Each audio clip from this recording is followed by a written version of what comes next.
Hello there, Eddie Mercado here with BloodyElbow.com, and today I'll be speaking with the 10-5 Roman Salazar as he is headed to Combate 13 on April 20th to take on the 7-1 Ricky Palacios. So let's give Roman a call and find out what he's been up to since his last fight, maybe talk about his stint in the UFC, and find out how he got linked up with Combate Americas. Mr. Roman Salazar, how are you, sir? Doing good, bud. How's it going? It's going really well, really well. Thank you for taking out the time to speak with me. Huge fight on your hands. You're headed to Combate 13, headlining against Ricky Palacios. How are things? Feeling good, man. Just wrapped up another hard practice. Got a couple more of these. One more hard sparring session and another hard wrestling day left, man. And everything's feeling good. This camp went great. I mean, just feeling good. High energy. Energy levels are great, and my weight is doing perfectly. So you're 10-5-1 right now. You had a 3-fight run in the UFC, and now you're looking to establish yourself in Combate Americas. Now, you kind of had a tough break in your UFC run. There was some eye pokes, a no contest. You really did well, and I'm not sure if your performances necessarily reflect your skill set. What were your thoughts on your run inside of the UFC? Yeah, man, we talked about it. I've definitely had some really weird, astronomically weird, strange things happen in my UFC fights, man. I've sat down and talked about it with my head coach now, Santino DeFranco, and he's just like, man, maybe it's just the universe's way of telling you that you weren't quite ready to be there. You might have got called up a little bit early. But I know, man, grinding day in and day out with Henry Cejudo, Frankie Saenz, Patrick Williams, and all these guys, that I belong fighting the best in the world, man. I mean, I'm beating them rounds in the practice room. They're beating me rounds in the practice room. We're grinding every day, man. So I know I didn't get to show my full skill set in the UFC, but now I'm using this platform with Combate as a way to really show what I got to offer, and that started with my last fight against Gilberto Aguilar, and it's just kind of fighting like me again instead of fighting too safe. And I think once I got to the UFC, I started fighting not to lose instead of my fight to win mentality I always had. It always felt like I was fighting, for a pink slip, and that's a weird way to fight. Yeah, absolutely, absolutely. It kind of adds this unnecessary pressure almost. So you got out of the UFC and you had a fight with Ed West, which was like a super close fight. I mean, like razor thin rounds. The judges ended up giving it to him, 29-28 on all three cards. What'd you think of the scoring in that one? Do you agree with it? I rewatched the fight, man. I mean, based on control and everything that was happening, and at the time, my corner, obviously, you make adjustments based on what your corner's telling you. All you could do is fight, and they're telling me, keep doing what you're doing, you're winning the fight, so you keep doing what you're doing, Obviously, I knew it was close. Now watching the fight, after I watched the fight, I definitely should have pressed Ed a lot more. I know I could, I didn't realize how much I was hurting Ed because we were, so focused on cage wrestling him. Every time I was landing on him, it looked like, he was doing the stinky leg a little bit. It was really hurting him, and, we definitely should have pressed for that knockout. But, again, I was here in my corner, and they're like, hey, man, you're winning every round. This is what you need to do. You're going to win this fight. And being that I was on a losing streak, man, all you really want to do is get that hand raised. But after that fight, I kind of reflect and I say, you know what, man, I'm going for broke. That's it. Every time I fight, I'm going to be me and I'm going to fight to kill every time now. I'm going for finishes, and that's all that matters to me now. Okay, and your fight after that, you went back to the WWF, the World Fighting Federation, and I mean, you really, really put on a striking clinic. I mean, you looked as polished as I've ever seen you. I mean, everything just seemed to be clicking for you. I mean, your footwork was there.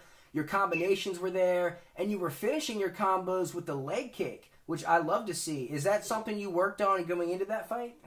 Yeah, absolutely, man. I attribute that to working with Santino DeFranco again, man. Whenever I was working with Santino DeFranco, I, had a really great amateur career under him. Only had one loss as a pro, and that was to Anthony Burchek under him, and obviously Burchek went off to be MFC champion at that point, and, we had a real good fight.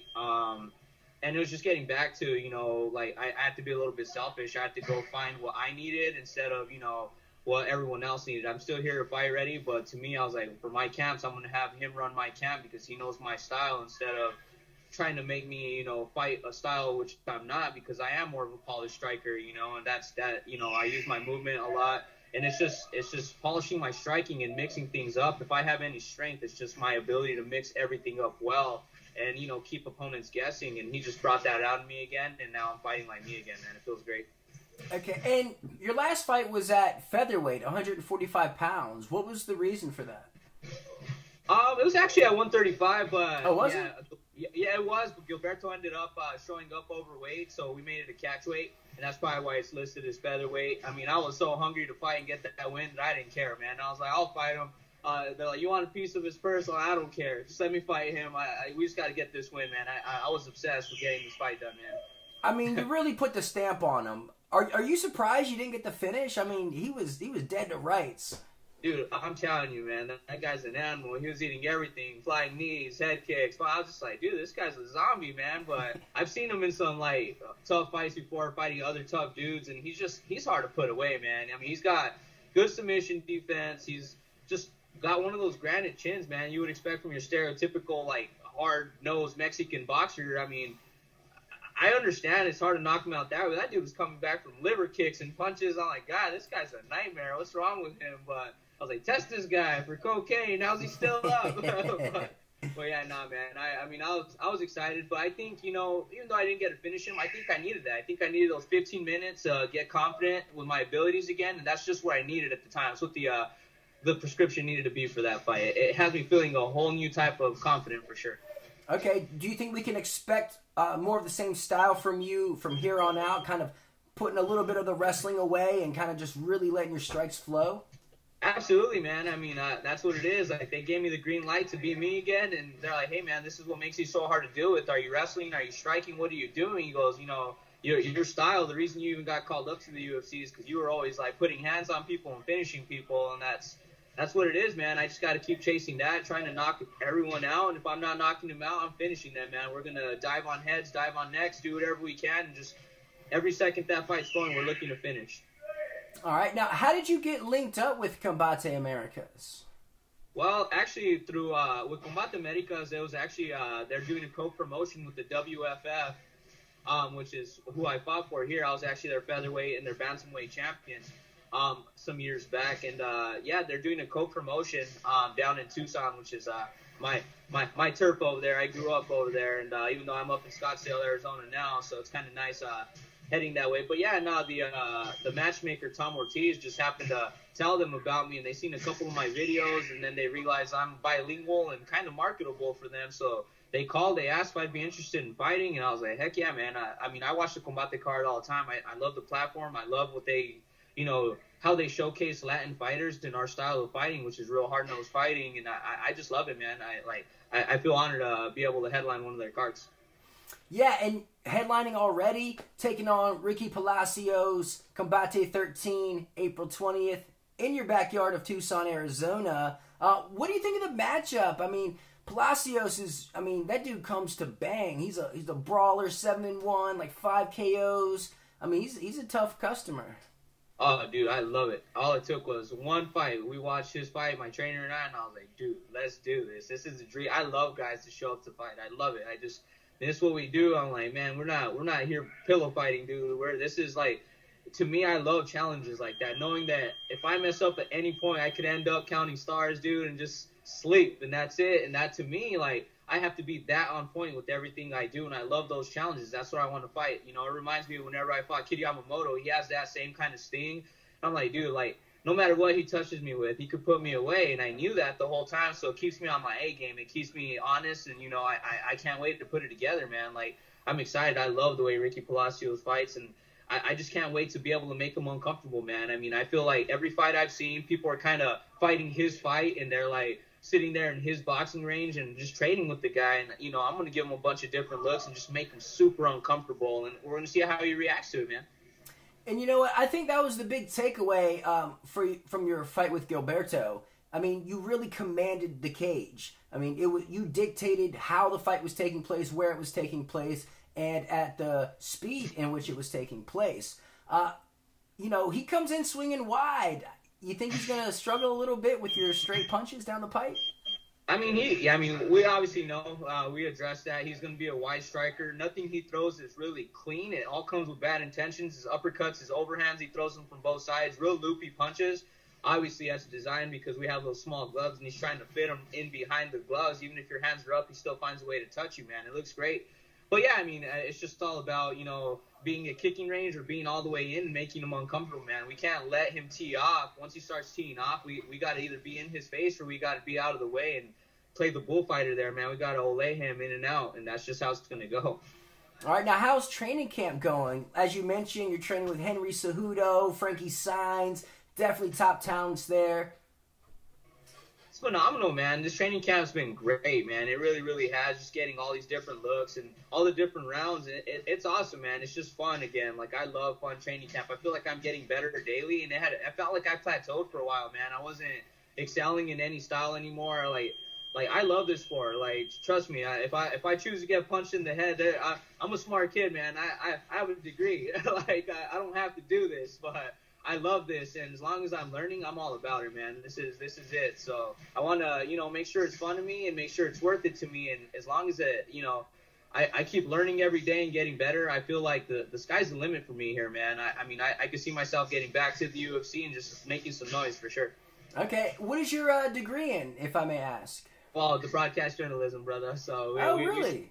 Yeah, right. Okay, awesome. You thought maybe commentating perhaps in your near future? But believe it or not, I already do a couple of the shows here. I was actually going to talk to these guys about it because obviously I'm bilingual, so we have the Spanish-speaking crowd that might need to be talked to. I've always thought about seeing Fabricio Verdum on the UFC Deportes, and I hear that accent. I'm like, oh, I know I could do better than that. So, man, but yeah, so we do. Hey, I dig it, man. Get it in from all angles. Absolutely.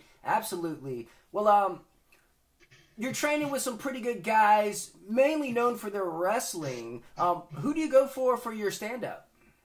Well, man, believe it or not, we brought Damian Traynor in. He's a multiple-time world champion from England. The guy's unbelievable, man. He just has some good Muay Thai. And then, we have Alan in here, Coach Alan. He's the Henry Cejudo's boxing coach. Obviously, you've seen Henry's boxing just skyrocket at Joseph Benavidez. And Alan, he's great, man. All these guys here. And obviously, Tino has all that, some good striking credentials as well, Santino DeFranco. It's just mixing it all in. But, yeah, this camp we worked a lot with Damian Traynor, and he was just really good, man, giving us different options and different ways to use kicks against somebody with heavy boxing skill set. That way we can use our kicks and kicking distance instead of being in that punching range all the time. Absolutely. Cejudo's got a fight coming up, right? Yeah, he's going to fight Little Pettis, man. What are your thoughts on that matchup? Oh, it looks great, man. We're keeping him honest. He brought Pantoja in. He's brought a couple other of his Brazilian brethren in here, Bruno Bulldogdino and a couple other guys. Work with them, a lot of 25-pounders his size, and a lot of tough up-and-comers, hungry up-and-comers that are, young pros here just coming in, and whenever they come in and spar with us, man, they feel like they have something to prove. So that every round they're just taking it to us 100%, man. And he looks great, man. I think we got Henry actually using his wrestling now, which is funny because if you watch all his UFC fights, Henry's they'd be like, this guy's a gold medalist because he doesn't use it much, but now it's dangerous, man. They got him using his feints and everything he's doing. He's scary to deal with right now, man. Yeah. What's your prediction? I know you're picking Cejudo, but how is it going to play out? Dude, I honestly see him winning by TKO, and it's just this nasty grind. He started watching some of Khabib's fights, and he realized, why don't I do this? And I'm like, yeah, why don't you do this? You could ride anybody. And dude, it's a nightmare with having him on top of you right now. It's like you don't have to be that good at jiu-jitsu if you pass and you're wrist riding me the whole time, man. And it's a nightmare. Well, Ricky Palacios, how do you see your fight against him playing out? Well, man, like I said, he's one of those guys that goes for broke and he's looking to knock me out. He does come in super heavy, swings really wide. If I could land one of those tight counter punches, I could see me putting him away, or I could see me putting him away via submission as well. But, what I'm expecting is a 15-minute slugfest with the guy, and that's how it's going to go. Like I said, that fight could end at any point. He can knock me out, I can knock him out, but knowing the way we both are, both of us have a never quit attitude, so we're going to sit there banging it out, and I could just see it playing out that way. You know, go in there expecting the hardest fight possible, but, you know, expect the best outcome and only have to fight him for a minute, you know. Absolutely. Now, what would be next for you? Did you sign a multi-fight deal with Combates? We actually signed a one-off with them. I'm not exactly sure why they didn't offer me a multi. We'll have to see. I'll sit down and talk with them whenever I'm down there and see what they think. And yeah, I mean, we'll see, man. I mean, it's just about getting those W's, man, and ending up where I feel I could platform my skills and, you know, just showcase them best. And like I said, what better place in the Latino market with Combate, man? It's great. Absolutely. Well, you got any sponsors or people you want to give a shout out to? As always, man, yeah, my main sponsor through all this is Western Concrete. I mean, they've literally been sponsoring me since I was an amateur all the way up. Trent Cottonty has always been sponsoring me. He's been great about all that stuff. And then Damage Control's mouth guards, and as well as my dentist, McAdams Dental, who actually fixes my teeth. I got a tooth kicked out. Actually, as soon as we're done with this interview, I'm headed down there to get this crown put in right now. So you talked to me before, my face is all swollen and ugly right now. But, awesome. Yeah, man. But yeah, thanks to them, man, and just everybody over at Fight Ready, the owner Dave Zolwine, for, you know, just always taking care of us, man. This guy does everything and a lot more than he should for us fighters, that's for sure. Awesome. Well, how can people follow you along your journey? What are your social media platforms? Absolutely, man. You could follow me at El Gallito MMA on Instagram, Roman Salazar on Facebook, and Roman Salazar MMA via Twitter, brother. Awesome. Check that out. Roman Salazar, thank you so much for taking out the time. Ricky My Palacios, on your plate, Combate 13, April 20th in Tucson, Arizona. Best of luck to you, sir. Thanks, brother. Not going to want to miss this one. Don't blink. Yes, sir. Have a good one. So there you have it. The 10-5 Roman Salazar set to take on Ricky Palacios at Combate 13. That's going down on April 20th. In Tucson, Arizona. Go check it out. You can see it live on Azteca TV. You can also catch it on UFC Fight Pass. Until then, you can read me over at bloodyelbow.com. You can follow me on Twitter at @TheEddieMercado. If you like this interview, you can subscribe to my channel right here. Subscribe to Bloody Elbow's YouTube channel right there. Check out these interviews. Now go try and be a good person.